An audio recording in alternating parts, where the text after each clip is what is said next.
Hello. So it's time to talk about what decks I'm using for July. I'm currently filming this on July 3rd.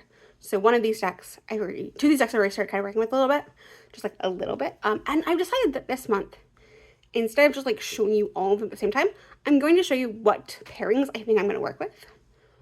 So this is if you don't know, I typically pick 3 tarot, 3 oracle, and I then take one of the tarots from the first 2 weeks that I work with, and one of the oracles from the first 2 weeks, and I use a combination that I didn't use the first time. So for week 1 of July, the decks that I'm working with are the Sugar Skull Tarot. As I've previously talked about, this is a trimmed copy. So these are the trimmed backs. I'm also slowly edging this. I don't think you can tell. Here, if I grab like a section that's a little bit more edged. Yeah, so I'm edging them in different colors to sort of match the very colorful designs of this deck. And I love this deck. This deck, to me, because of the colors, it gives like both fall but also summer, and I'm very excited. This deck makes me happy for being like an RWS clone. It just brings me a lot of joy. And the deck that I am pairing currently with this deck is the oh my gosh, this one. I'm not going to try. My dyslexic brain right now is having a real struggle because I want to call it the lupine, and I know that's probably not correct.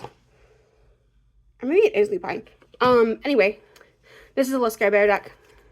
These are the backs. Mild warning for nudity in case I come up to any of those cards.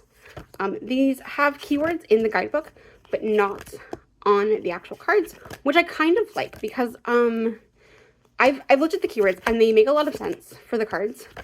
So like sometimes I can like remember them, but I also like the idea of just sort of letting my intuition pick a keyword if I can't think of the keyword, right? Like I like the idea that I can just let my brain sort of just go at it as well.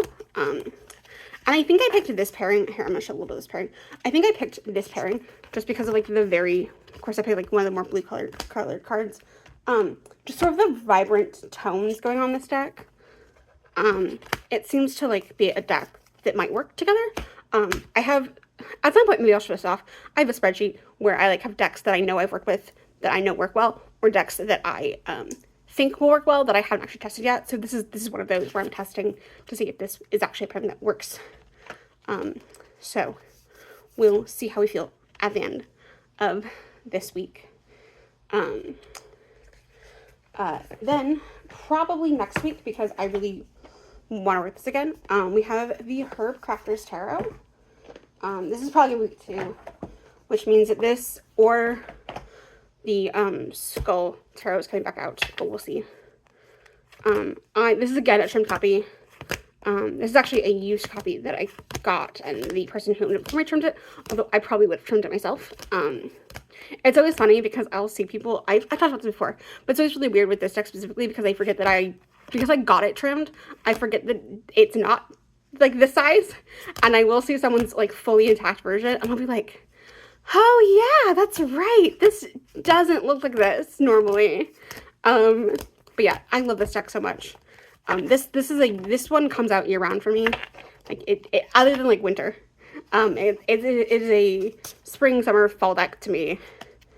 And I'm thinking, and I might change this around, but I'm thinking about pairing it with, actually, no. Am I? Yeah. I had to think about it. I had to look at the other deck, and I was like, probably. I'm thinking about pairing it, this is gonna be the Legendary Ladies, Oracle deck, is that? Yes. These the backs. I have edged it in this like muted sort of gold color. This was, I think, probably the first Goddess deck in my collection. Actually, yeah, it was. And I love the sort of more like, well, I love all my Goddess decks. I like this feels a little bit more like,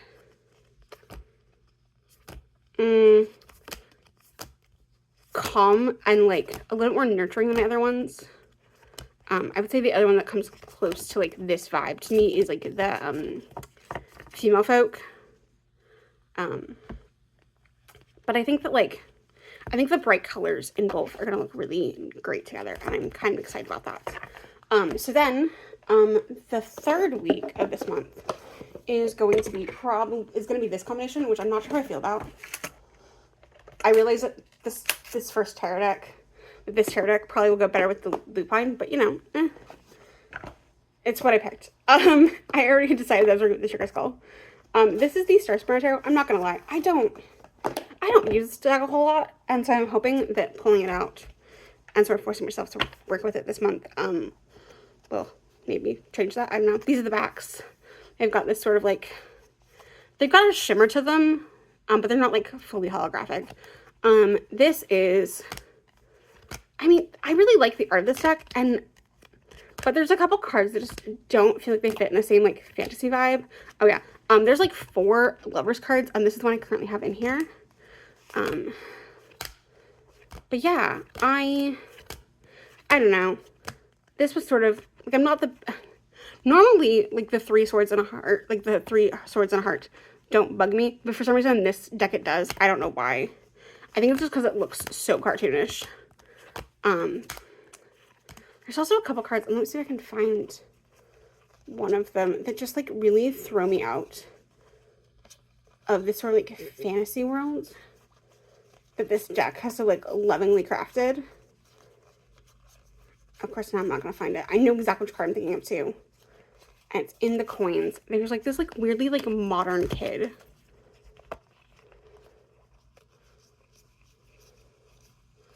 Oh, here he is. Like, he looks too modern for this like very fantasy, like when the cup suit are mermaids, and you just have this boy who looks like he belongs in like a like more recent historical piece about like, I don't know, like the 1940s or something. Like, it's so weird. Especially because you also have in the coin suit like this knight that like, yeah, anyway. I also feel like it's mostly the coin suit that I have an issue with in this deck. Also, this deck does something that I hate that decks do, which is where the kings are animals, but none of the other courts are animals. And I'm just like, but why? Because the Tarot of the Divine also does this. And it bugs me, the Tarot of the Divine, but not as much as it does in this deck. But it does bug me. And then the Oracle that I'm pairing it with is the Marvel Oracle, because it's been a while since I've used this. I think the last time I used it was shortly after I got the Marvel Tarot. So it's definitely been not as heavily used. I have a love, so these are the backs. I have a love-hate relationship with this deck because I love some of the keywords, the key phrases, and I hate some of the other ones. Like, there are some that I love, and there are some that, specifically Wolverine, actually, which is funny that came up. Like, the key phrase on the bottom here is, when I'm alone, I'm in great company. And I just, like, I know it gives, like, kind of, like, Hierophant vibes, but, like, that's not how, or, sorry, Hermit vibes, but that's, like, not how I personally view, like, Logan. So, like, I don't know. There's a couple of that, like that. But yeah, I love, sorry, I'm looking at the cards and not showing you the cards. But I love this deck. I love the artwork. Again, there are certain ones that I just kind of have to, like, use my own love of the character to sort of, like, deal with. But, yeah, it makes me so happy. Comics are, like, were my first fandom. And, so yeah, I love this deck so much, and I haven't pulled it out in a while, so we figured it was time to do that. I also think that, like, the more brightly colored fantasy elements against, like, sorry, I'm trying to pull out the cards I just didn't already show, against, like, the, like, more sturdy muteds, the more muted tones of this will be interesting. But yeah, so we'll see how that works along. I'm not confident, but hey, we'll see. And then again, like I said, the 4th week is normally whatever I feel like tarot wise, or like if I'm feeling particularly called to an oracle or tarot, and I'll just pull whichever one I didn't work with for that. But yeah, so those are my tarot and oracle that I'm working with for the month of July. Thank you so much for watching, and I will see you next time.